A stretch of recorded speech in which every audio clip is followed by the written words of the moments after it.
ଏଇ ଆଚାର ଭଲ ଲାଗିବ ସବୁଠାରୁ ହେଲା। ତାକୁ ଖାଲି ଟିକେ ଅଳ୍ପ ଟିକେ ତେଲ ପକାଇଦେବ। ତେଲ ପକାଇ ଦେଇକି ଇଏ କରିବ ଗୋଟିଏ ତେଲ ଦେବ, ଲୁଣ ହଳଦୀ ପକାଇବ।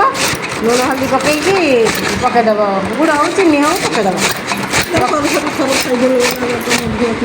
ଖାଉନା କିଏ ମନା କରୁଛି? ଏଇଟା ଜେଲି ଆଚାର, ଏଇଆକୁ କୁହନ୍ତି ଜେଲି ଆଚାର ହେଲା। ନା ତମେ କରିଥିବ କାଟିକି, ଆଉ ଏଇ ତ ତମର ଥିବ କରିଥିବ, ମୁଁ ଯାଇକି ବାଗେଇଦେବି ହେଲା। ଏ ଆମ୍ବ ସଢ଼ା, ଏଇ ଆମ୍ବ ପାଚିଲା ଆମ୍ବକୁ ହେଇ ଚକୁଡ଼ି ପକାଇବ, ନଷ୍ଟ ହେବ କାହିଁକି? ଚକୁଡ଼ି ପକାଇବ, ଚକୁଡ଼ି ପକାଇ ତାକୁ ଇଏ କରିଦେବ।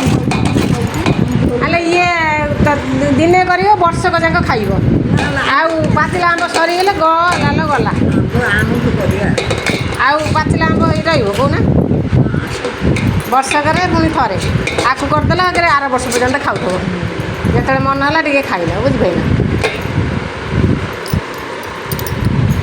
ଯେତେବେଳେ ମନ ହେବ